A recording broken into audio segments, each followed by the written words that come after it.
Hola amigos, it's Will here at Will's Custom Figures. Just dropping in with a Tuesday evening video for you guys, and this is actually very close to my heart. It is one of my oldest and one of my very first ever custom figures that I made. So firstly, I'd like to start off with a bit of background. I don't believe that there has ever been a very good TAZ figure made, at least that I've seen readily available. Looking at this guy, this was a passion project for me, and I feel that all of the TAZ figures that have been put out there have been a little bit lackluster and quite cheaply made. So in my infancy, this is about 3.5, 4 years ago, making custom figures, I just did what I liked. I liked this guy. He was one of my heroes when I was trying to be a wrestler. I'm a little bit shorter. Taz is a little bit shorter, and that's why it meant a lot to me. I liked all those kind of guys from ECW. So why did I make it? Because I wanted a badass figure to put on my shelf. Probably had about 4 or 5 figures at the time, and yeah, he would. I feel like I didn't do a bad job. There's a few paintwork changes that I might do if I was to do it again, but let's jump into it. How did I make it? Firstly, I started off with a Rusev body who was actually doing quite a lot. I think he just entered WWE, maybe been in WrestleMania once or twice at this point. I found it at a car boot sale or a yard sale for those of you that are watching in America. And I decided I had an old Taz figure, very small. The head really wasn't in proportion with the body. I believe it was a Jax figure. And I'd started to use clay, working on a lot of Pokemon and things like that. So got this Rusev body, sculpted the singlet on, as you can see here.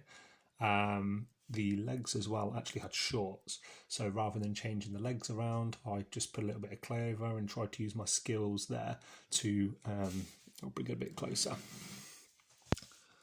Tried to use my skills there to blend it in, and I think I've done an alright job. I didn't go for an elite figure. The reason is because I actually really don't like the hinge there for displaying, especially when working with customs and things like a singlet. So sculpted the singlet on.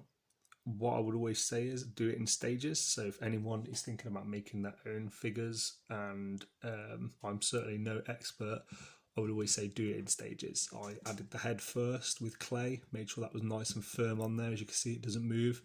Then I did all this work afterwards. If you try to do everything in one go without cooking your clay or allowing it to dry correctly, then what I find is there's a little bit too much going on, and it's quite easy to damage a different part of the sculpture unintentionally.